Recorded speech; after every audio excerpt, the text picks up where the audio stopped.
Folks, welcome to your week. Yeah, it's Memorial Day weekend, but we are still working because that's what kind of workers we are. This is Ryan Beast, and with me, as always, for our Monday Pop Culture Roundup is the co-host of Snarkbait, the one and only Sophie Beast. Where in the world is Sophie Beast this weekend? I'm at my in-laws. It is yucky weather. And the in-laws are in Jersey, right? Philly, but like same thing.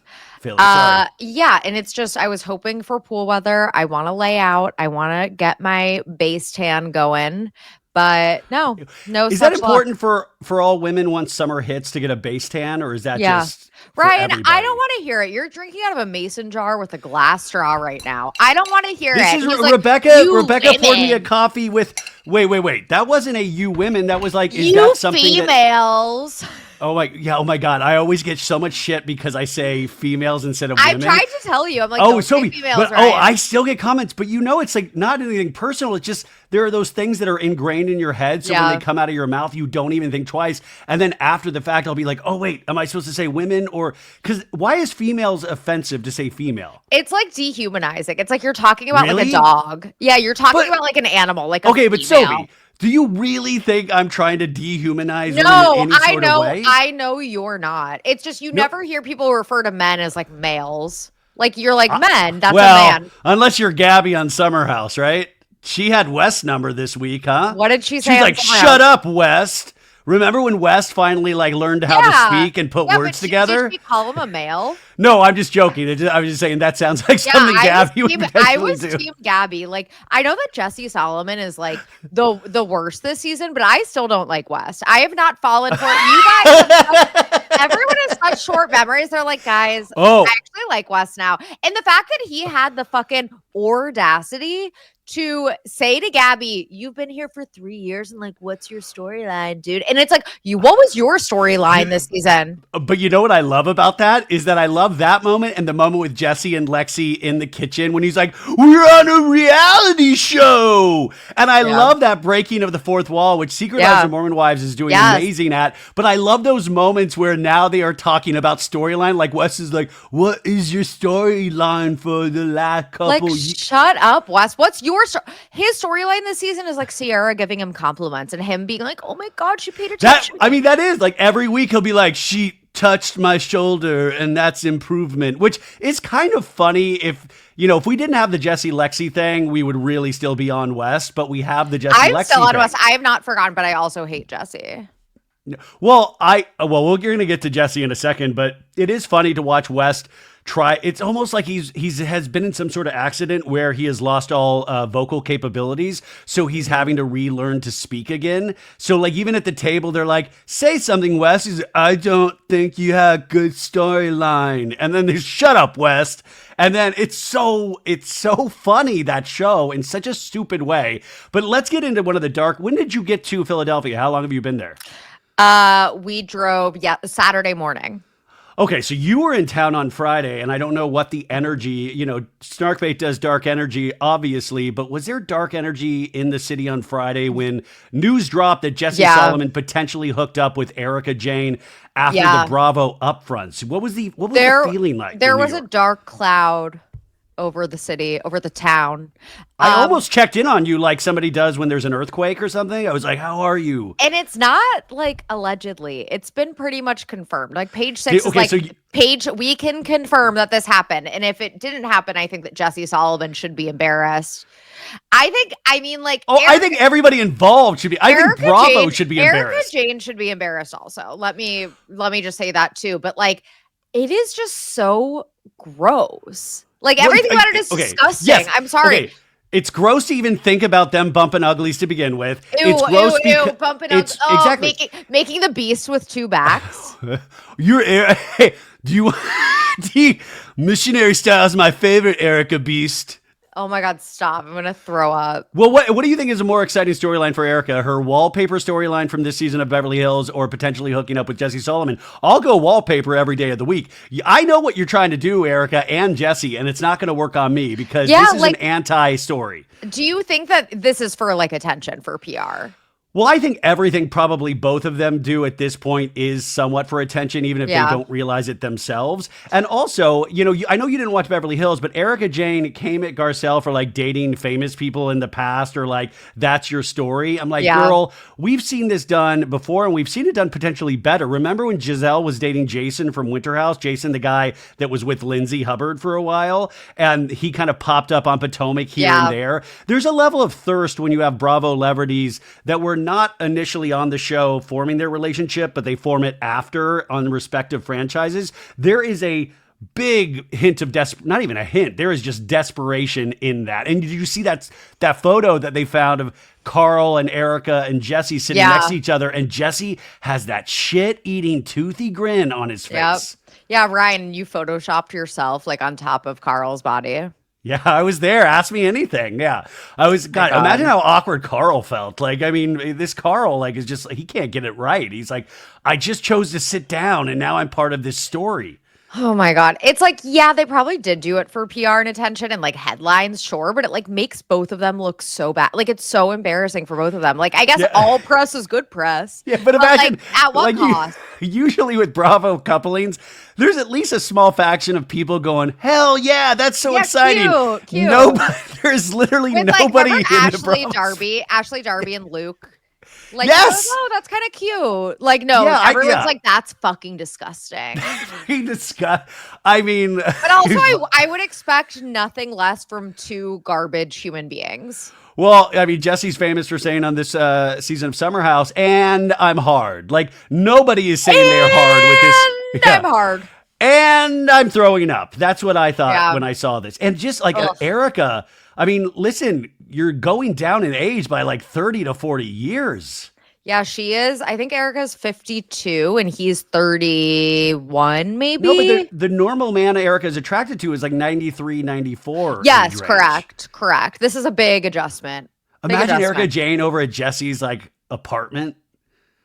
I just keep thinking about that. Like his like crusty apartment. This is where the magic happens. with his like navy sheets or whatever, you know. What are those lights that you put on to see if there's like jizz everywhere? What is those like? Oh, like the like room raider stuff. Yeah.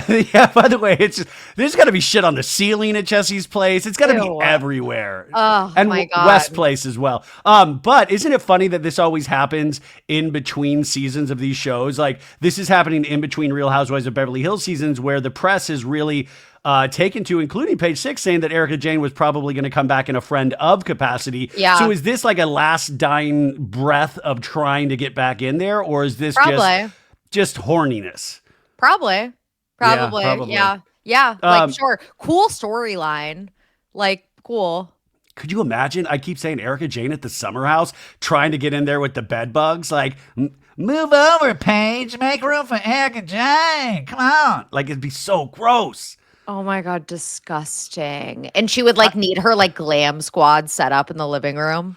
Oh my God, could you, Mikey Minden is like, girl, you're serving in this bed, girl. Yes, you're serving in this bed. Oh give it, girl. I mean, listen, first off, I want to point out we are two professional broadcasters, so this is what you would expect out of a professional shows like we have. But what did you think of the finale of Summer House? Because for me, and I'm looking at through more of a Sophie lens in the last couple of weeks, like I said, comfort show, love it. To me, this was ho-hum with like bright moments, but very ho-hum overall. And then we saw the reunion trailer, which also looks like, I mean, listen, just admit you're kissing Paige DeSorbo's ass. You do another bedroom theme on the Summer House reunion set. That confuses me. It's like, why are we encouraging that? I'm sorry. Like, we shouldn't be encouraging the snooze fest of it all, because that is like the downfall of this show, in my opinion. I'm not saying that the bed bugs necessarily are the downfall, but I think the act of not partying and just laying in bed is like, I don't know, this season I was just ready for it to end, and also focusing on Jesse and Lexi way too much. And I was into that story. Like, I was like, yes, this is like good drama. It's serving good drama. This is what the show is about. But like, there has to be like other stuff going on. Like, what is happening? The fact that also like Paige talking about the breakup, that he was texting two bitches part was cut out. Like, what's going on with that? There was like just so much, I feel like, with Paige and Craig that could have been focused on. And it was just disappointing. Like, I'm just ready for the season to end. I'm not like, I'm going to watch the reunion, obviously, but like, it doesn't even look that juicy. See, yeah, it's my comfort show, so I'll watch regardless. But the thing about, I was wondering about that line being cut out that we saw in the mid-season trailer is, did they do that because of pressure from Craig, or did they do that, and this is honest, of like, well, this really at this point isn't the story we're telling, because then we have to potentially focus on that story a little bit more than the story, which kind of brings us to our next topic, and I think this is obvious to anyone. I mean, I saw this a little bit ago, and I saw this, and I said there are 3 moments in this show that literally in our faces is saying, yes, there is a spinoff happening. And maybe that little thing takes us away from the spinoff, which on that last scene between Amanda, Lindsay, and Paige is literally saying that I love us. Our lives weren't what we expected them to be, but they're so much better. That to me is a log line for a show, on top of the scene earlier with Danielle, the ultimate hater, going, I love us. This is an in for you, right? Yes. And which, by the way, Kyle said something that didn't need to be said of like, I could keep doing this forever. Like, we know, Kyle, we know. But like Lindsay was like, well, I don't know what the future holds. To me, that was another MacGuffin of like putting it out there. And then her on Watch What Happens Live too. Watch What Happens Live, when she was like, Andy, what is next? LOL. Like, they already had some inside joke. And then the other scene with Amanda, Sierra, and Paige, where Amanda was like, I just miss you guys so much. And Kyle says, I get depressed on the off season. And Paige was like, well, then we got to FaceTime every week. And da-da-da. To me, those moments are all leading towards there is a spin-off, period. And if there isn't, I think this is one of those rare instances where the audience will have their way and there will be a spin-off, period. So it's for sure happening. And it's not Lindsay to Roni, it's Lindsay to the spinoff. Okay, so there is a great article that author Rebecca Jennings did for Vulture or The Cut, which, by the way, Rebecca Jennings will be on the show on Tuesday. She wrote a great book about Love Island and dating, where people are in the dating world right now. But she wrote this article, and Lindsay in the article goes, listen, I'm at Bravo's whim, like wherever they want me. If they want me Roni, I'm there. Yeah, if they want I remember this, yeah. There's like a little, like at the very end of the article. So they want to be in the Lindsay Hubbard business and vice versa. I think probably one of the holds up is that Turner's a very private person, and who knows what the status of their relationship is. She should just dump Turner. I mean, if she hasn't already. Well, okay, Sophie, you could say, like, we both have somewhat private, like, partners in a sense. Like, how much does that, I mean, like, for somebody like Lindsay, who is built for this, yes, that really is a concern, right? It is because, like, look at like Jenna Lyons on Roni, for instance. You know, it's like you can't. Yeah, she's engaged and won't talk about it. Yeah, like that just, it can't work. I'm sorry. Like, I know there might be a few exceptions that I can't think of off the top of my head, but for the most part, like, if you don't show your partner and you're a Real Housewife or anyone on reality TV, like, it's just not going to work. I'm sorry. Like, Lindsay, like, I think that she is made for TV. I want her on my TV forever. That's why I think that, like, she needs to like, fuck Lindsay doing what's best for her and her child. She should do what's best for us, the viewers. Well, us, the viewer, and potentially her bank account, because it's like, yeah, you got to ride this train while the train's still going in some ways. And Lindsay has kind of held out long enough where she has, like, it's very interesting. When you bring up Lindsay Hubbard, I talked about this last week. It's like, it's extreme too. Like, it's either people love Lindsay or people hate Lindsay. And even people that I dig in my actual life will be like, I hate Lindsay. And I'm like, well, I love Lindsay. What? It's I don't know how me. people hate her. She's so, like, Kristen Doute coded. Like, I always think of them as kind of very similar reality stars to me. Well, Sophie, but isn't that what's necessary to make an overall amazing reality star, is that there are equal camps, or maybe not equal. I think there's more people that love her than dislike her. But that's what it means to kind of rise above the chafe, because or whatever you say, however you say that word, because Carl, like, you know, it's like we potentially dislike Carl because of the Lindsay situation, and we hope the best for Carl because he's moving on and trying to move forward with his life. But what else is there reality show wise to get excited about with Carl? And I don't mean that as a slam. Yeah, we actually were talking about this on Snarkbait. We were like, what do you think the future of Summer House is if this spinoff happens? Like, what do we do with the current cast of Summer House? Like, what do we do with, like, Kyle? Well, Kyle's chaining himself to that house. Like, that's exactly. And, like, what is Summer House without? It's just hard to picture Summer House without the OGs, Kyle, Lindsay, and Carl. Well, first off, even though Carl doesn't have like a ton to offer the show at this point. But you know what? Like, that's a show that can sometimes exist with people not having a ton of offer, but just having them as background flavor. Like, I would rather, I want Luke to come back at some point. I want to see Luke. That. Suit and tie, hair slick back. A lot of people think that's a Bob Dylan song, but that's a Luke Gulbranson original. Yeah. So wouldn't you? Oh my God! Wouldn't you love to see Timothée Chalamet play Luke Gulbranson in a film one day? When he gets a little more meat on his bones. Okay, you would know the answer. Is it pronounced biopic or biopic? Biopic. Oh, I always say biopic. Yeah, it's biopic. Okay, so anyway, what if Timothée Chalamet played Luke in a biopic? Oh my God, could you imagine a Summer House movie where everybody, like, who would be Lindsay Hubbard? Would it be like a Jennifer Lawrence? Cast? Oh, Jennifer Lawrence could be good for Lindsay, actually. You know what, I was trying to think, because then it's almost like you're doing like Muppet Babies, because all the actors I'm thinking are so young. Because I was like, maybe Austin Butler, if we wanted to see him do something a little different, could Austin Butler for Kyle would be really good. Like it could be like enough of an acting role for him where he would, because he's usually not that like persistent. Tate McRae could play Amanda. Oh my God! Now we're cooking with gas. Are you kidding me? Who would be Daniel? I was trying to think, can we get Jenna Ortega in there somewhere? Would that be like, I know it's not the same exactly as Danielle, but is there something?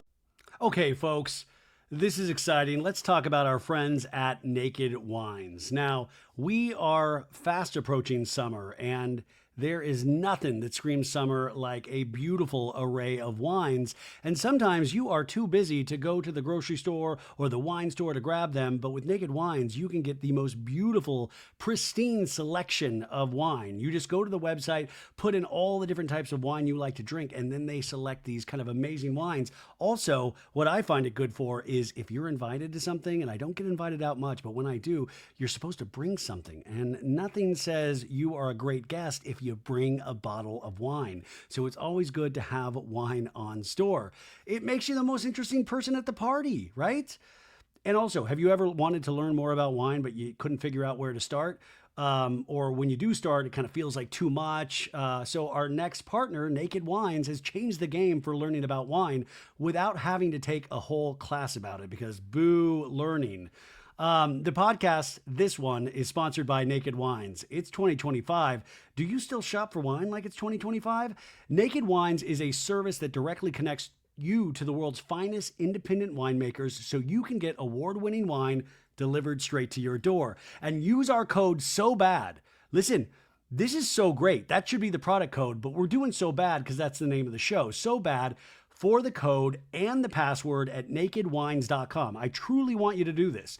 Use code SOBAD for the code and the password, nakedwines.com, and you can get their incredible deal of 6 bottles for just $39.99.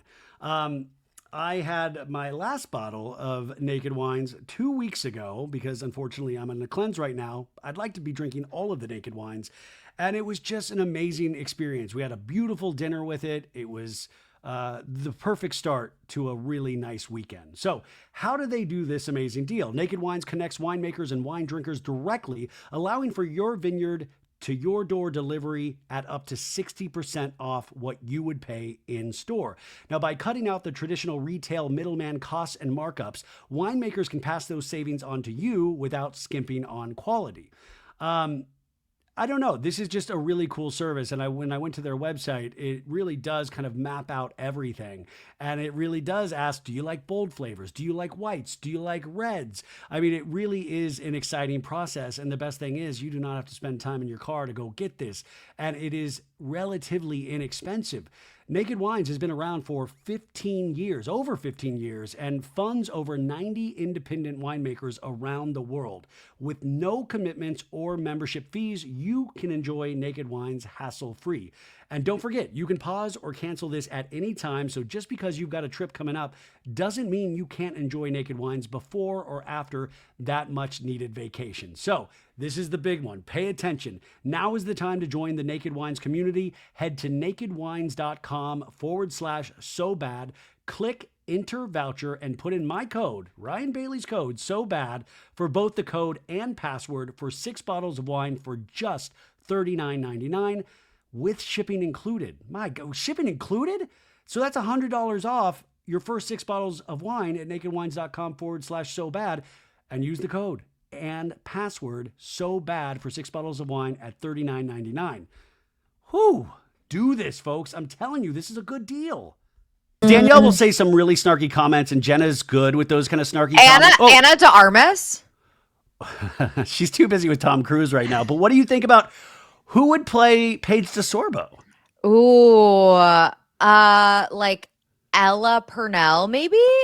Oh, from Yellow Jackets season 1, yes. Which, by the way, you guys, Yellow Jackets got picked up for a season 4. I still have not watched one episode of season 3. Me neither. But it's got a season 4, so it did get enough to get another season. So I need to finally watch it one of these days. The Summer House movie is a go. We are greenlighting the Summer House movie, folks. So if you have suggestions, let us know. But yeah, it was kind of a weird season. But Summer House, to me, it's like we've got to get away from these absolutes where it's like the house itself, it doesn't mean shit. It's the people in the house and the characters that you follow. Mm-hmm. Like, yes, I do love the little intricacies of the door not working or the Amazon packages out front. But that's just flavoring. Do you think Gabby comes back? Because Gabby went a little harder in this episode than normal. And Imrul was there, but pretty much no focus on Imrul. Imrul probably not, unfortunately. But like, I ride for Gabby. I love Gabby. I love that she stood up against Wes. She was the only person to do it this season. But you could tell she was very tipsy when she was at that dinner. She Good. Looked Oh my God. I love Gabby. I'm sorry. I think that she's interesting. I think she's stylish. I think she's beautiful. I think she's hilarious. We just have not gotten enough. Like, I don't think that it's her fault that the edit hasn't really like given her a lot of, screen time. I don't think that's necessarily her fault. I think that sometimes what happens with the Summer House editors and people of color is that they're treated as side characters or sidekicks. I completely agree, but that's the rub, right? Is that we don't know. Like, there are certain people that are great commentary and great at throwing in these jokes or barbs, but their actual lives really are not a mess. And usually that's a compliment to somebody living a real life. But on reality shows, you can only go so far without holding the hot potato at some point. Like, it is going to have to, by the way, even if it is a more extended fight between West and Gabby, that's a storyline right there. If those two people hate each other, let's lean into that if we do not have dating happening. I love it. I could see like West, Jesse, Gabby, Lexi. Like, I could see them being cast around for Summer House because I think that they all foil each other really well because you have Lexi and Jesse's history and Gabby clearly doesn't like West. Like, I think that could work. And then Lexi as an ally with Gabby. I don't know. I could see it. It'll be interesting to see what they do, but obviously it is coming back. And I do think, listen, they are telling us there is a spinoff happening. And by the way, they would be dumb if they wouldn't be doing that because it speaks to like the biggest age range and females that you want to advertise to. From a business perspective, it completely works and they would be ignorant to not do this. I mean, I need so Lindsay, many people are calling I need Lindsay on my screen forever. Genuinely. I do. Yeah, no, but here's the thing is like, I don't know, like I think that they can carry a show, but like, it's because of Lindsay, in my opinion. Like, I think Lindsay would be the one carrying a show, well, but maybe it's because I haven't seen them outside of the context of the house where they don't really bring much to the house when it comes to, and I really like Sierra a lot. I really like Amanda. Like, but it's like, what's it going to be? What if we find out like outside the house, Amanda's like a raving kleptomaniac? Like everywhere they shoot, she steals something. Like, what if there's all these intricacies that we never get to see in the Summer House, but you see it in her actual life in the city? Or she's like a graffiti tagger in New York. She's like, says like a tag name and all that stuff. No, I would love to see it. But you make that interesting point of we saw this kind of girl power element of this final episode and potentially a little more throughout this whole season. But if we're to be honest, girl power and good vibes, it does not a reality show make. You need that conflict. Like, so you would eventually need that girl power to turn on each other. And I'm not trying to be an asshole here, but that's just the way reality shows seem to work. Maybe they can build a better boat and prove me wrong, but that's the thing I would like. You can only have girl power and good vibes for so long. Right. I would just be curious what that looks like. If it's like dating in the city, like Sierra and Paige, like that could be fun. Even Lindsay, like that could be fun. I don't know. But like the fact that it's like, well, look at how much they're doing. I'm like, they get their glam done and go on like the whatever the fucking like Entertainment Tonight. Watch What Happens Live. It's like that's not that interesting. The work that they are doing outside of Summer House isn't the most interesting thing in the world. Like, yeah, they're going to appearances and getting it's like, I don't know what's so interesting about their day-to-day lives. I'm curious though. Like, I think that's the hard thing about any reality shows is like when you really try to break down, well, what is interesting about any of our lives? And that's why group settings are interesting because then you can actually start like going, oh, relationships. This person doesn't like this person. Right. This person likes this person too much. This person is like, feels like they're being left out. And that's where that kind of emotional pull in goes, which I love. The other thing, somebody brought this up in a comment on Spotify with the show the other day, and I thought it was fascinating, saying that Carl with Soft Bar, which he did an Instagram post showing that it is potentially going to open this summer. They're working on it. He showed us the work going on, but why not have like a partnership with the Secret Lives of Mormon Wives because they can't drink alcohol? That's where you got to go, Carl. That is smart. He should hire you. Carl. Hey, Carl Beast, reach out, buddy. By the way, I also said I wanted to get a Soft Bar hat last week, and I got a lot of messages saying, "Don't you dare get a Soft Bar hat." Which I'm why? Now I really want a Soft Bar hat. Wait, when I saw Carl at the airport, he was wearing one, and it actually looked pretty nice. Looked high quality. Did you say nice hat? Yeah, and we talked about. Remember, he showed me renderings of the place. No, I do remember that, but I figured if you said nice hat, he would be nice enough to just give it to you. That would have been really nice. I should have asked for it, but no. I want to go to Soft Bar when it opens. I will go and I will report back for sure. Soft Bars, it's one of those places I want to see what it's about, but also why not open a Soft Bar in Utah? Like those Secret Lives of Mormon Wives, they're always looking for places to get weird non-alcoholic drinks. And I feel like you're missing, if you opened in Provo, Utah, Carl, you're printing money at this point. Oh, totally. With hot chocolate. Oh my God. I love hot chocolate. Does Carl have a hot chocolate drink at Soft Bar? You know what? I love hot chocolate. If someone opened just a hot chocolate bar, I would be there so Sophie, fast. Who doesn't like hot chocolate? Is there anybody? You tell me, you guys. Is there someone out there who doesn't like hot chocolate?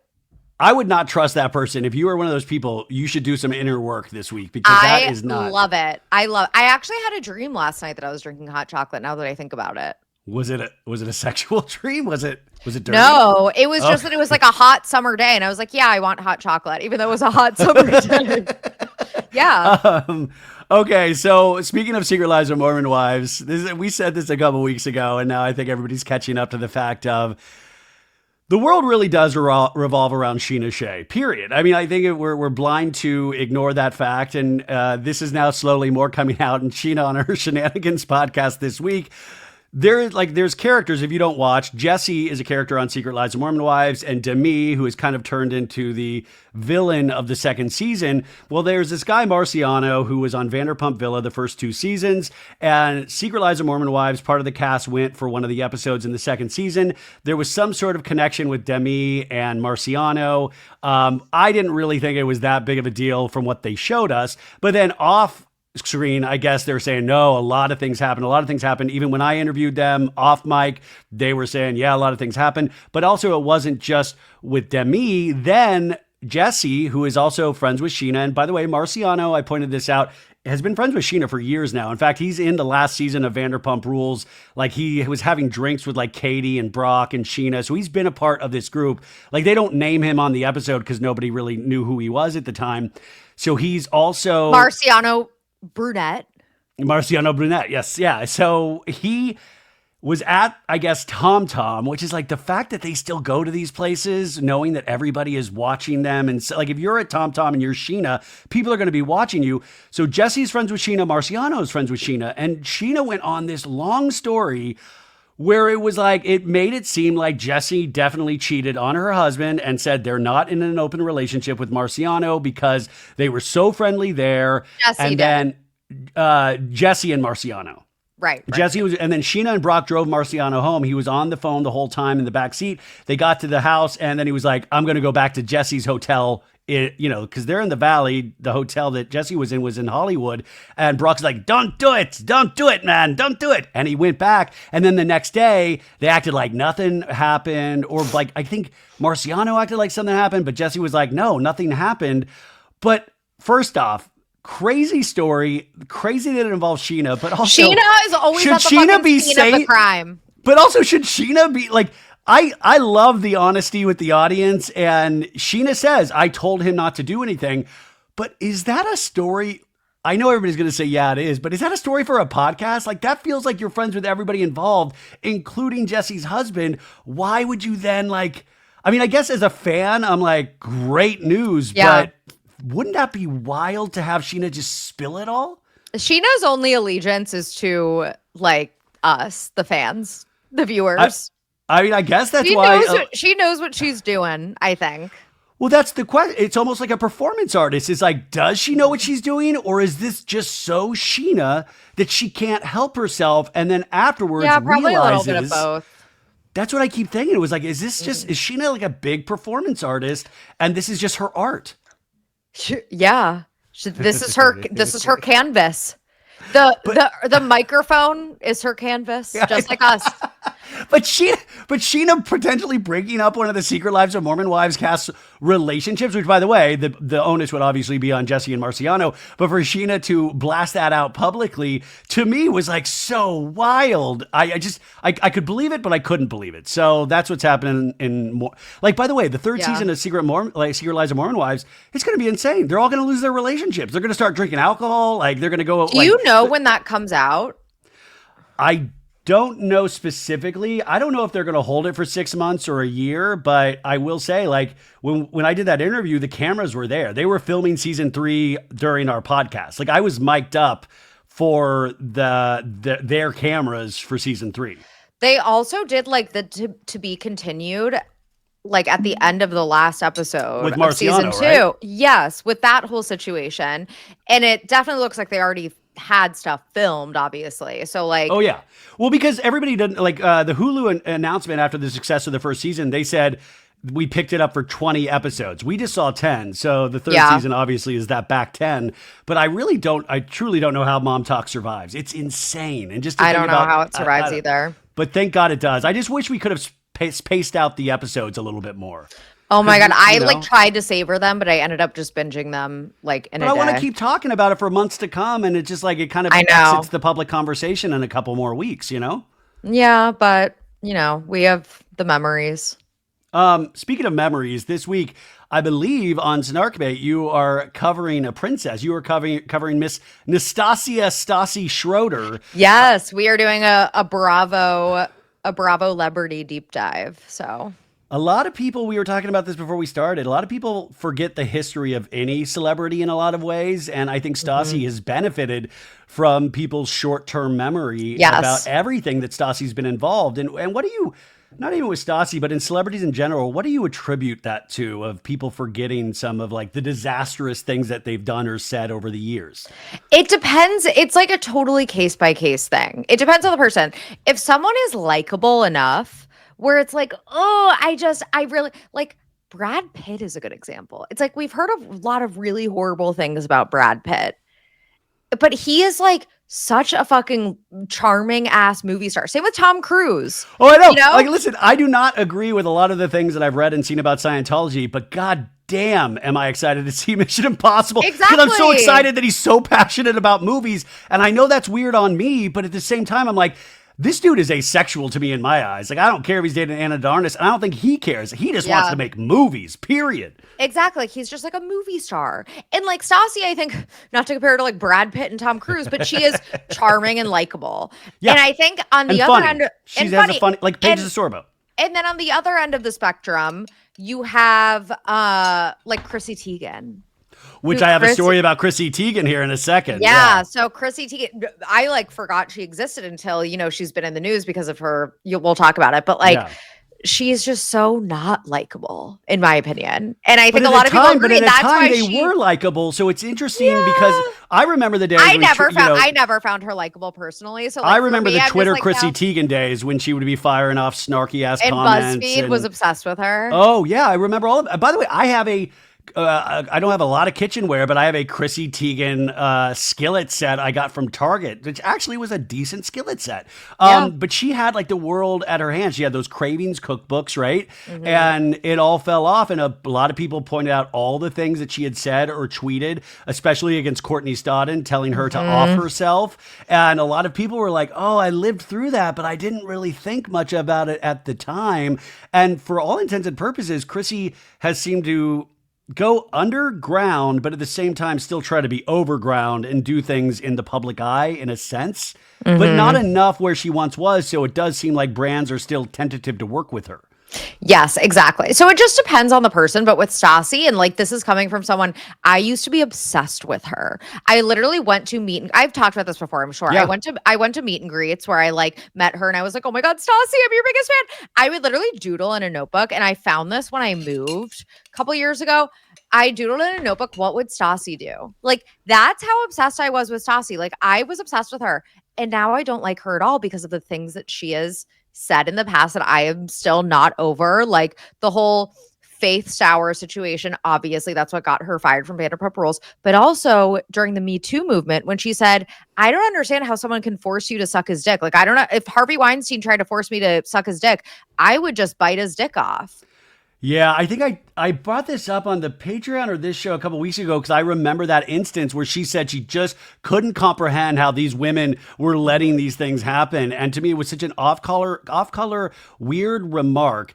And, you know, there's a pattern of those throughout Stassi's career, yet at the same time, she's done something interesting is that she disappeared, but at the same time was able to put her podcast at the time behind a paywall. And she had so many hardcore fans that the legend of Stassi continued to grow. And now it's off, like it's not, you know, it's still a paywall, but there's one you can actually download now. She's on Vanderpump Villa. She has her own reality show, a docuseries coming out on Hulu this year as well, which I think was part of the deal of why she took Vanderpump Villa. So in all senses, she just kept her head down in some ways and is... I think her third book is has her third book come out already? Or I know she has like a litany of books now. I think she just has 2 out, but I could be wrong. She might be working on her third. Who knows? But it seems like overall, if you keep your head down, eventually things will be okay, especially in her instance. What I mean, do you see any long-term effects? No, she's like extremely successful and thriving and seems to have really pivoted off of reality TV, but now she's making her way back into it successfully. She's gonna run for office. Yeah, I mean, I wouldn't be surprised. So yeah, I mean, like, sure. My memory, like, I haven't been able to let go of those Me Too comments. Like, I have not been able to get over it. Even, you know, it's been 8 years since she made those comments. I'm sorry. There's some things that I cannot get over.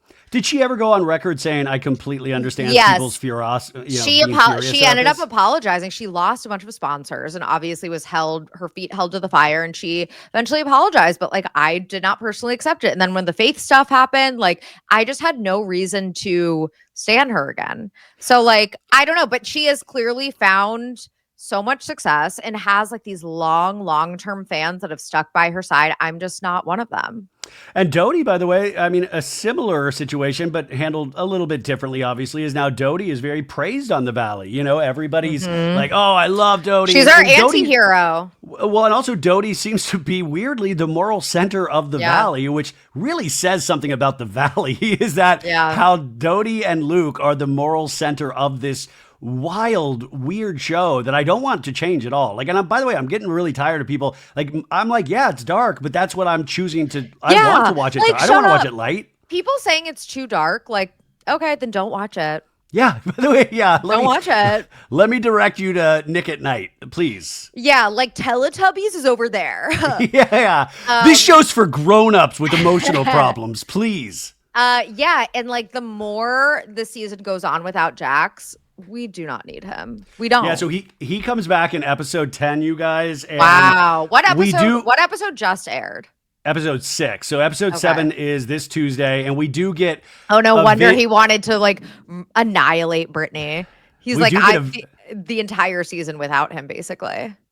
I mean, Sophie, you nailed it. That's exactly it. Like, Yeah. when he went, like, he was, I mean, at the end of the day, you know, there is elements he's going for his son, blah, blah, blah, but he really thought he lost. No, he wasn't. Something that he wanted forever is to get back on television. Like, that is, but it just shows you, like, this is not aspirational, guys. Don't try to be a reality star. Don't, like, you know, even the shit, like, look how much shit Janet's getting just for being a fan of Vanderpump Rules. And now, I mean, I've never seen somebody so universally disliked in a very long time. Like, it is, like, Janet is, I mean, like, even take aside from her behavior on the show, I've never seen people hop on this intensely in a long time. When's the last time you've seen this? Even Andy on Watch What Happens Live was like, so Jason, why does everyone hate your wife so much? Your bitch wife.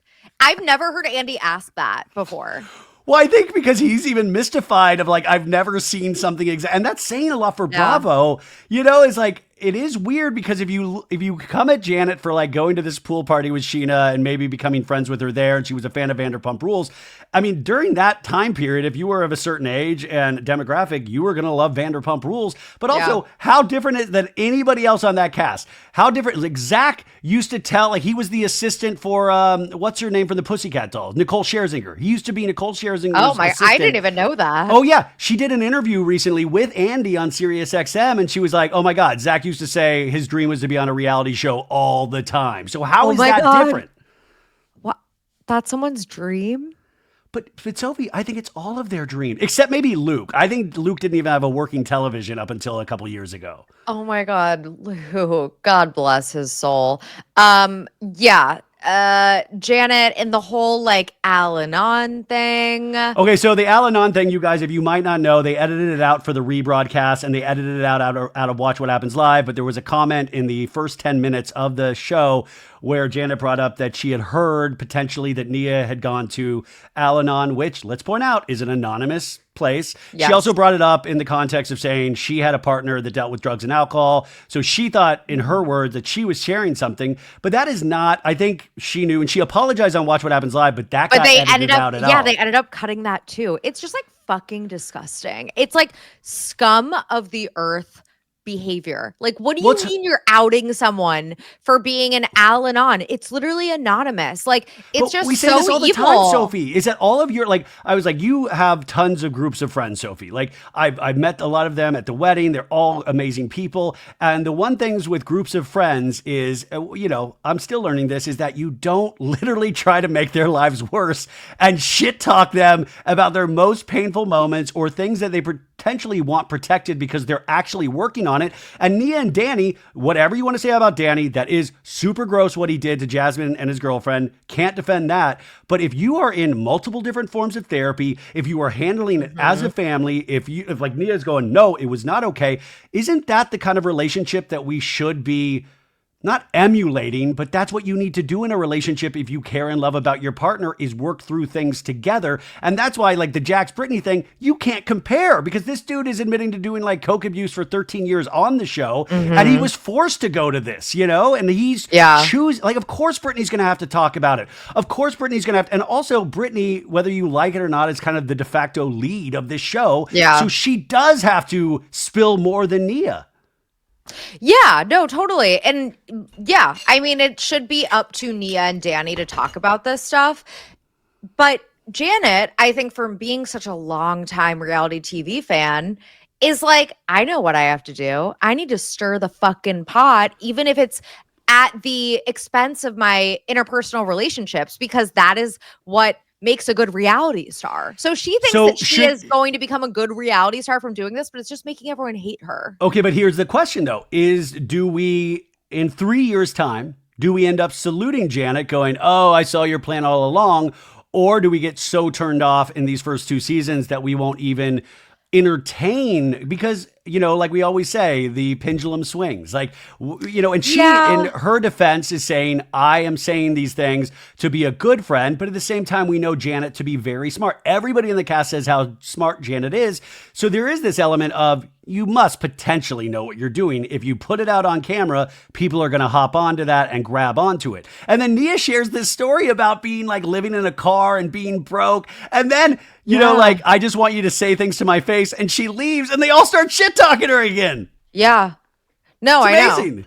I mean, like, it's possible that one day we're like, you know what? Janet was just a brilliant reality star. She knew exactly I do think that she knows what she's doing, but it's just not getting received in the way that she wants it to. Instead of us being like, wow, she's really doing a good job of stirring the plot and being an exciting villain, we're like, you're disgusting. And also going up against Nia, who Nia is just the sweetheart angel who like really has done nothing to anyone, it seems like.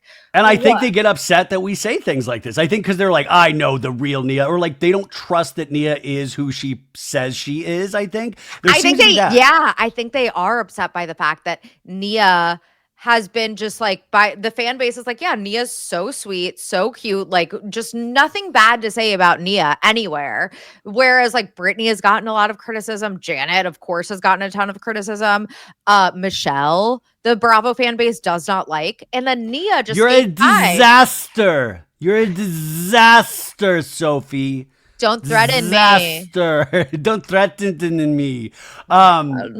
She does. I was noticing her speech. I'm the mother of your child. Yeah. Sophie, do you notice how she speaks slow in every scene? But then if you hear her in interviews, she speaks like faster. So I'm like, is she telling herself to slow down in the scene? And then you have Jesse Lally, who is interesting because in the same vein as Jax Taylor, he just knows how to play it way better. But like, if we're going to do screaming into pillow, like that is such a throwback to Sandoval doing scream therapy in season 11. Like we don't, I was half expecting for Lala to walk in during that because she walked in on Sandoval when he was like, oh, dude, ah! And Lala walked in, remember? Dude, the pain, dude. Anyways, the Valley, great stuff overall, but it is not. Oh my God. It's a structured / non-structured mess, and I'm completely here for it. Viewer discretion is advised. It might be too dark for you. From the dark and twisted mind. From the dark twisted mind of Alex Baskin. My God. From the man who brought you Vanderpump Rules season 10. Maybe it is directed by Quentin Tarantino. Wouldn't that be cool, Sophie, all kidding aside, if we let like auteur filmmakers direct an episode of reality TV? Like Christopher Nolan. Dude, Sophie, Christopher Nolan doing an episode of Summer House? Are you kidding me? What about like Wes Anderson doing an episode of The Valley? Oh, Wes Anderson would be disgusting. He's like, you guys live like pigs. What are you talking about? Like, imagine Wes Anderson in Sierra's bedroom at Summer House. What? Darren Aronofsky. Wait, now Darren Aronofsky, I could actually see doing a Valley one, like a really intense Valley one, and like, following Jax. Like, are you about to use again? Let me film this. Oh my God, that's brilliant! Brilliant. Oh my God. God. What Martin Scorsese doing something? Like, what would Martin like maybe an Atlanta episode or maybe a Beverly Hills where we get more into the Girardi, like the criminal activity of like, here's what we were doing. We were taking money from the poor and we were spending it on PJs and bubbles.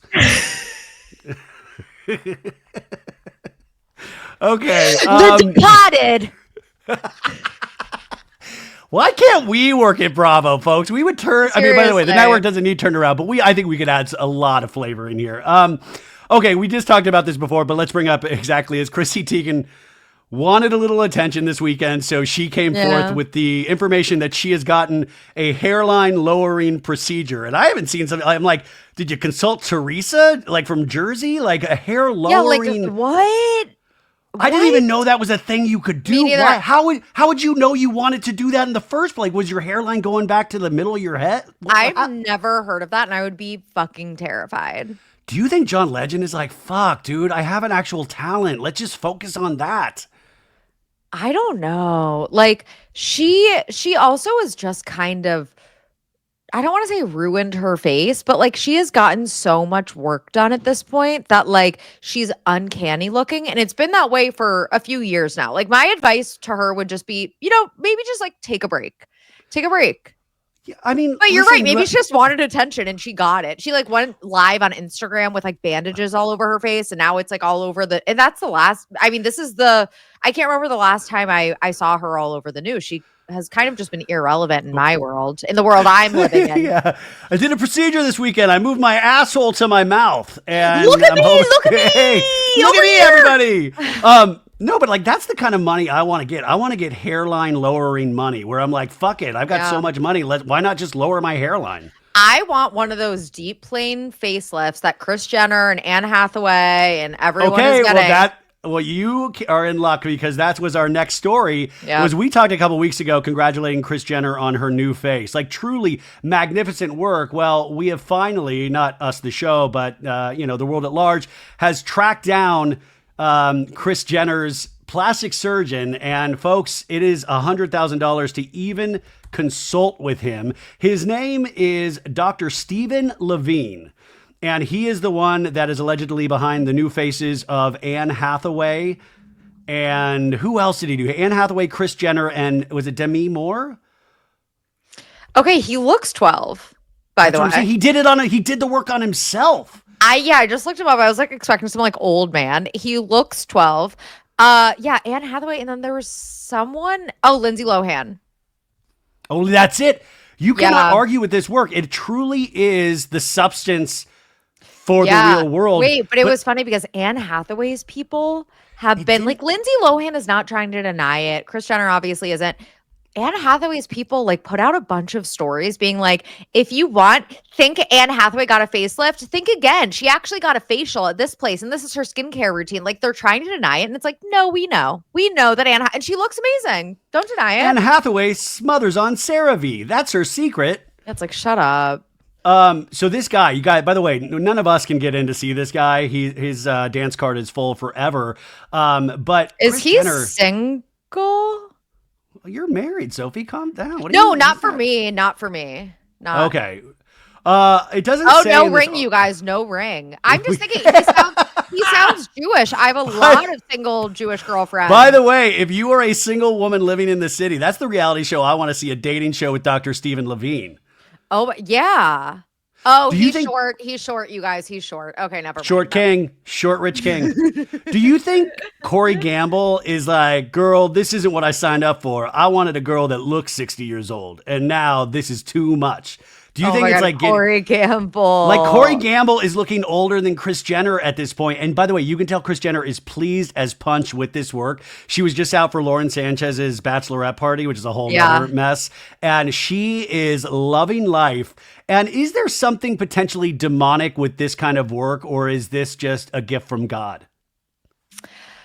I mean, if you can afford it, like, why not? I think that it's obviously like, it's nefarious to think about the fact that we don't let ourselves age naturally anymore. And like, there's something really, really sad and dark about that. That like, instead of just aging, like it is such a privilege to be able to age.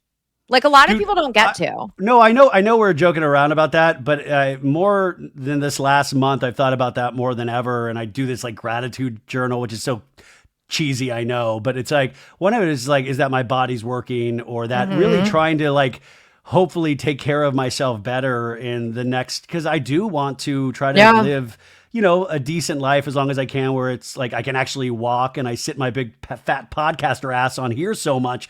But it is one of those things that a lot of us take for granted. And I don't even need, like, I'm not looking to be Brad Pitt ever, but man, I would love to have a healthy heart and be able to like move 20 years from now, Yeah. And I understand, like, I feel like also just being a woman in this world, it's like, it's just a whole, not to diminish your struggles, Ryan. No, I didn't. Wait, guys, by the way, I'm not trying to be like, woe is me at all, because there's no woe is me. No, because I totally agree. I feel like I think it's just getting older, and like my body is achy lately, and I'm like, I am not working out enough. And I got an Oura ring, which is like, you are not getting enough sleep and your body seems stressed. And I'm really trying to work on like, so you still like the Oura ring? Oh, I love it. I highly recommend getting an Oura ring. It's like expensive, which is why I made my husband buy it for me, because I never would have. But I just think that there's so much pressure being a woman. Like, it's like I'm trying to appreciate things like my laugh lines and crow's feet, but at the same time, it's like Botox, like fillers, and it's hard to resist, especially with social media, because all you see is the poreless. I think also the picture of Kris Jenner that's going around where her face is completely poreless is not what she actually looks like. That is something that she posted on Instagram. So it's like, also remember that. And then when you go too far with it, you look like fucking Chrissy Teigen. It's like such a fine line. I mean, there are people that were, Kris Jenner's buddy, Lauren Sanchez. I feel like she got, Maritza sent me a photo earlier, and it's like, dude, Kris Jenner should have turned her on to Dr. Stephen Levine, and you're married to a billionaire. Like, what Lauren Sanchez has done to her face is just way too much for her age and her, like, body type, where it feels like it's like a Mr. Potato Head that you're putting features on, where it's so extreme. Which, by the way, did you get the invite? Am I going to see you at the Bezos-Sanchez wedding this summer in Venice? Oh, I got the save the date. I don't think I got the invite yet. Yeah. Okay, well, it's New York's, like, I think they live closer to LA, so I got it this week, and I'm really on the fence right now. And I already do the Amazon Prime thing, so I feel like that's a gift to them already, but that is good. By the way, I mean, by the way, I want you guys to do Jeff Bezos at one point, because there is just a story there of who Jeff Bezos started out as and the woman that he was married to. And, no offense to Lauren Sanchez, but who he is now. And listen, allegedly there's a lot of human growth hormone. Like, if you just check out Jeff Bezos' physical features, but there's like this string of emails that got leaked, like when they first started dating. Do you remember these where he was like, "Tonight, Lauren, I want to hang out and I just want to get a little drunk. Just a little." He said, it was such a weird thing. He said, "I want to be your tampon." No, that was Prince. that was King Charles. I want to be. I just Amazon Prime some tampons to see exactly how to be one for you, Lauren. This is for. Anyways, the facial procedures start with this guy at $45,000, and that was according to 2020 at People. That was just for a facial procedure, not. And what that Kris was back Jenner in 2020. Think of with inflation and that's $1 billion now. Okay. So great, Chrissy Teigen, keep on doing what you're doing. Can we talk for a second how dumb as fuck Kourtney Kardashian is? Wait, why? What'd she do? She was on Khloe's podcast and she did this whole rant about like children don't really need school. Like, why are we doing this to our children? Like, it was like, and you could tell Khloe didn't even really agree with it. Khloe's just like, But I'm like, girl, you were literally the stepmom to Alabama Barker. Like, no, let's get them in double school. Let's like get a very structured, like Kourtney. Everybody's lost the plot. If you get to a certain money status, you will completely lose the plot, where it's like everybody you're speaking to is nowhere near you. We need public schools. We need better schools. We need to celebrate teachers. And for you to do some inane, stupid ass comment like that, which she's done it for years, but we've always excused it of like, LOL, that's just Kourtney. But like, my God, do not speak on things that you have no right to speak on. She's like for sure an anti-vax freak.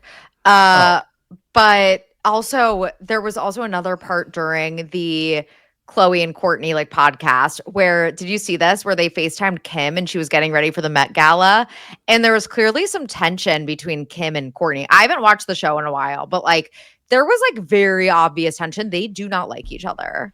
Oh, yeah. I mean, and you've seen that. I mean, one of the most electrifying episodes of Keeping Up with the Kardashians when it was on E! Was when they actually got into a brawl. And Kim was like, not my face, not my face. And her whole makeup left an imprint on the white wall.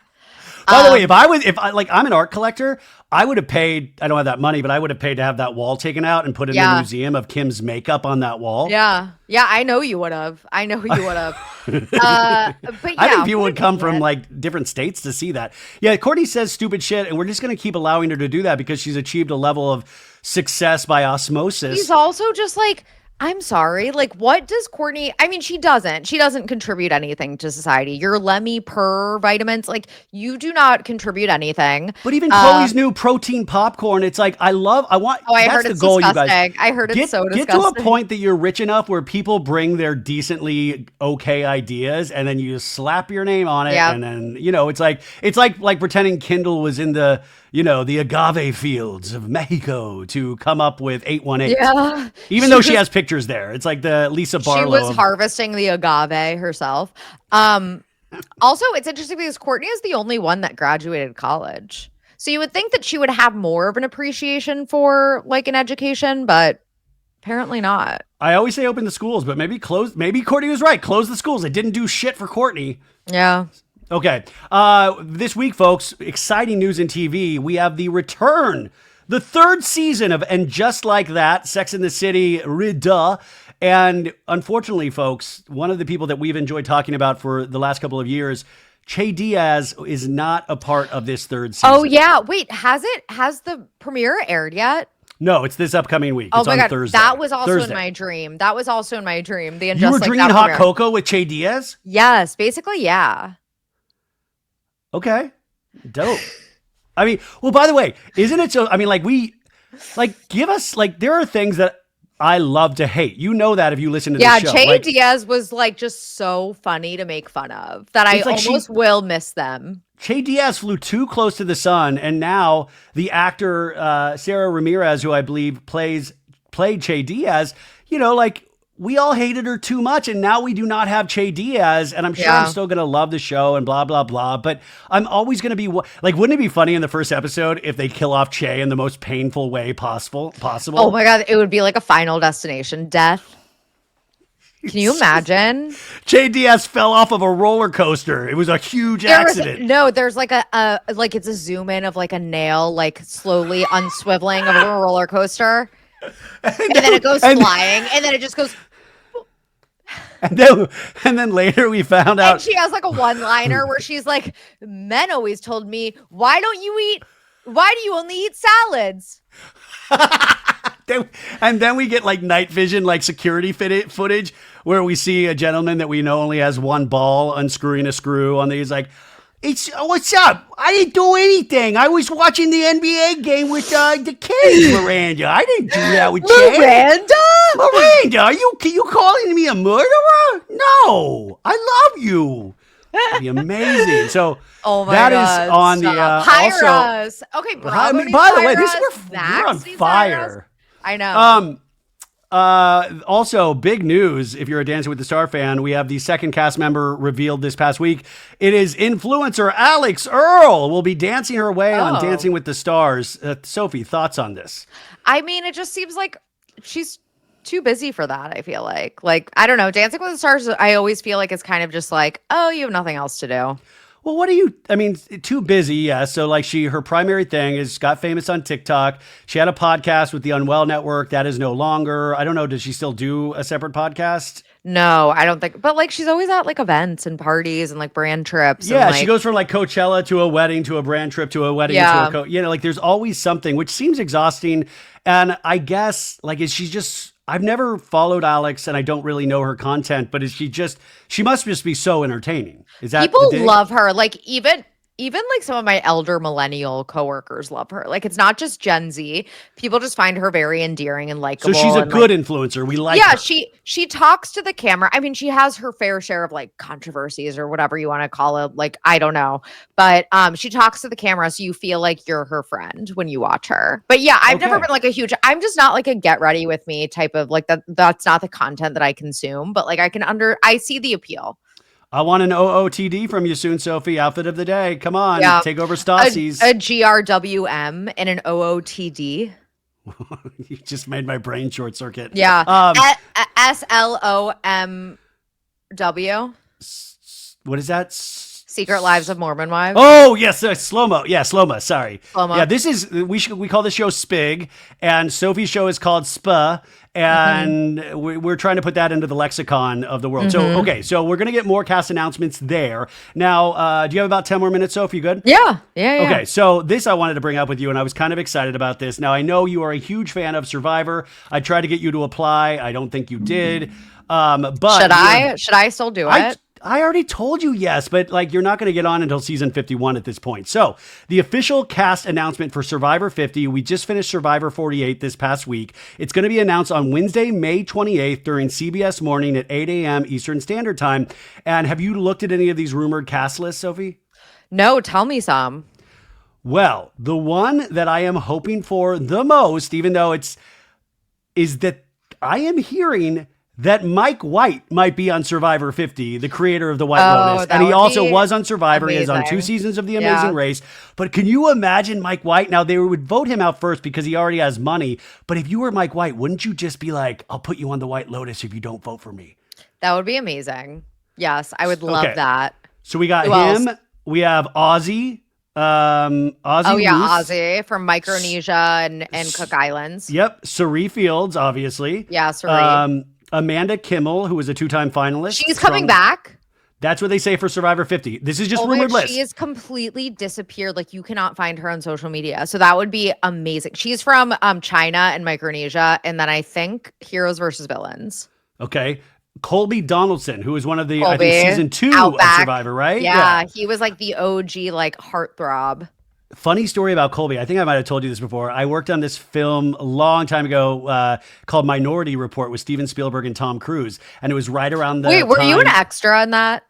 I was an extras casting director on that. Okay. And I saw that in theaters with my dad when I was like 8. 5. Yeah, of course. Okay, well, we'll just edit this part out. And I remember on the set and I remember Tom Cruise's 2 kids were always running around the set and all this stuff. We were filming in the mall in Topanga, and Colby Donaldson, they brought him to, and I remember like in Video Village, I was like standing like really close behind Steven Spielberg, and he was so excited to have met Colby Donaldson. And he literally said, I forgot who he was speaking to. He was like, I'm going to make that kid a star. Like, I swear to God, he said that about Colby. And then if you forget that time period, Colby did have a couple of movie roles. Yeah. He was in the movie Red Eye with Cillian Murphy, directed by Wes Craven. But like, they really did try to, for a moment, make him a star. Okay, we also have And then he embarrassed himself on, I think it was either All Stars or Heroes versus Villains. Oh, God. Stephanie LaGrassa? Yes, she was on Traitors season 1. Yep. Angelina Keeley? Originally Palau. Wait, say that again? Angelina Keeley? I don't think I know Angelina, but maybe it's a season that I haven't watched yet. Christian Hubicki? No, that might be one I haven't watched yet. Marianne O'Ketch? Marianne, that sounds familiar. Q Burdett? Q is from a recent one. Yeah. And this is a player from Survivor 47, which I don't know if Genevieve Mushalik. So those are some of the... What about Boston Rob? Wasn't Boston Rob rumored? He's in one of these rumored things. I feel like... I don't know. I feel like at this point, like he is such a reality competition series player. I would like to see it, but if I was playing with him, I would just get him out first. I mean, I don't know why you would keep him longer. But he's so good at manipulating people. Have you watched Sirens yet on Netflix? No, Megan Fahey. It's really good. And that dude from It's Always Sunny. Yeah. And Julianne Moore. Oh, I love her. Kevin Bacon. But yeah, I feel like he's kind of like cult leader-esque. So I could see him just still manipulating people successfully on Survivor. But also, I saw like a dream. I can't remember if it was like a rumored Traitors cast or like a dream casting. Russell Hantz from Survivor. He was like a villain. We talked about this on the show a couple weeks ago. That was part of the rumored Traitors cast. Oh my God. Russell being on the Traitors would actually be like insane. Dope. I would love to see Taylor Frankie Paul and Russell. Oh, see, the only reason we're not going to see that is like it's ABC Hulu and that's NBC Universal. Like, I think they'll make exceptions for Survivor, but my God, it would be amazing to have Taylor Frankie Paul there. Are you kidding me? It would be incredible. You don't think they would cast anyone from any like... I think they're eventually going to have to, but remember, you also have to understand there is a little bit of a streaming war. So like these streaming services, they work, like they do undercut each other. So you have to be aware of that. So who knows? I mean, well, anyways, as we start winding down here, there is a rumor that Dolores Catania is going to Real Housewives of Rhode Island. Sorry, the word that I was thinking of was turret, the Traitors turret. Traitors turret. I couldn't think of the word. Turret. What did you say? I don't know. So Taylor Frankie Paul and Russell Hanson, the Traitors turret would be like, but Dolores going to Rory, isn't she like? I don't want this to sound ageist, just like on a objectively she's a little bit older than the Then what I'm seeing the rumored cast list is she's definitely, but she could be in there as kind of like a wiser, I don't know. You never know. Mentor. But I am hearing there is potentially some truth to that rumor, so we'll see. I mean, I don't know. Yeah, it kind of also rewards her for how long it's going to take for Real Housewives of New Jersey to get back on the air, because that ain't happening anytime soon. So I think they try to keep these people in the fold on their downtime. Like, that's why people like Schwartz got Summer House this season. And I believe you'll probably see another couple Valley cast members visit the Summer House next season. Jesus Christ. Jesse Lally. Yep. So let's see. In boring news, Taylor and Travis Kelce were spotted eating in Florida. That was a big news story yesterday. Wow. Thank you for letting us know, right? They can process food. This is crazy. Whoa. Zach Braff has joined the Scrubs reboot, if anybody is a fan of the show Scrubs. So that is happening. Congratulations to Zach Braff. Let's see here. Oh, God. Sophie, this is a good one. Congratulations, because Kanye has decided he is done with being anti-Semitic. Did you hear that? Oh, yeah, I saw that. Thank you, How Kanye. good does that make you feel? Yay, Kanye's back. Yay. I guess he got to FaceTime with his kids, you guys, and then he went on a Twitter tweet thing of like, I'm done with anti-Semitism. I love life, da-da-da. And I'm going to go stream In the Night. I hear him talk the coldest story. What the fuck, dude? What an idiot. Guys, we'll do Diddy later on in the week about all the updates, but the Diddy trial is still ongoing through the month of, I think it'll stop at the end of June, I believe. God, there are so many other stories, but the one I wanted to bring up to you the most as we end out here was Justin Bieber. What a dummy. This guy. Oh, I know. So he came out with SZA in Los Angeles this weekend. SZA and Kendrick are co-headlining a tour. He came out. Everybody seemed pretty excited. But I want to talk once again about the dumbass comments Justin Bieber wrote on a deleted Instagram post, or he deleted the comment talking about Hailey Bieber being on the cover of Vogue and going, yo, girl, my bad. I said you'd never make the cover of Vogue. I was just trying to get even, but I guess I was wrong. Like, what in the world? Like, what in the world would ever possess you? Sophie, what are your thoughts on that debacle? We talk about this on Dark Energy Tuesday on Snarkbait, but like, I think that not the glass straw in the mason jar. My bad. It's so funny. Okay, sorry. It's so like influencer, like ASMR, get ready with me. Guys, get ready with me while I podcast. But I think that he loves embarrassing her. Like, he just loves embarrassing her. Like, I think that he loves publicly humiliating her. And that's why he always looks like a slob at her road events. He's always wearing basketball shorts. And like, I think that he does not take her seriously and loves disrespecting her on the public stage. He also commented on that one Ariana Greenblatt's Instagram. She's like a 17-year-old girl that was in the Barbie movie. And he commented, I love you on her Instagram the other day. And like, I think that he does this to embarrass Hailey. But Sophie, in the end, though, doesn't he just end up embarrassing himself because we all think he's a fucking idiot when he does things like this? Like, it almost makes me like Hailey a little bit more. But it's like, I don't think he cares. I think that it's more important for him to embarrass Hailey for whatever reason or disrespect her publicly. It's like, I don't know, it's fucked up, and I feel bad for Hailey. Okay, I do too. Okay, we're in agreement on that, and that was idiotic, that comment. So we'll see what idiotic things Justin does this week. Finally, you're recommending Sirens on Netflix. Anything else that you're recommending for people to watch this week? Oh my God, there was something else, and I already forgot about it that I was watching. I can't remember. But you always go deep on Netflix. You're watching shows that I'm like, oh, okay. I am watching shows you can't even pronounce, baby. No, I'm kidding. I can pronounce Friends. What are you talking about? Yeah. No, Sirens is really good, you guys. I highly recommend it. I want to recommend a documentary in 2 parts. It came out on HBO Max. This is probably obviously before Sophie's time, but I think a lot of listeners are, around my age and will appreciate this. It's called Pee-wee as Himself. It's the life of Paul Reubens, who played Pee-wee Herman. It's a beautiful 2-part docuseries. Yes, it is very long, and it's going to surprise you because there are so many things we didn't know about his life because he was in character. Like, this was a performance art piece. And it also, in the second part, obviously talks about the adult movie theater and the other thing that that he was charged with, which turned out to be completely a witch hunt, which is so horrific in so many ways. But I thought this was an overall beautiful story. And I loved Pee-wee as a kid so much. And I thought this dude was so talented, and just to see his whole life story. And, you know, he had a gay relationship when he was younger, and he really loved this guy, but then also realized he was not going to fall in love again, and decided to end it because he just wanted to focus on his art output. He thought love would potentially slow him down in that way. And it was like this kind of beautiful element to the story. Pee-wee, of course, Paul Rubens passed away about a year and a half ago. And I just thought this was such a great docuseries honoring his work and really sharing the life of a true artist, I believe. I really want to watch that. Thank you for the recommendation. I also forgot that I watched American Manhunt, the Osama bin Laden one. Oh, was it good? I just watched that. Yes, it was very good.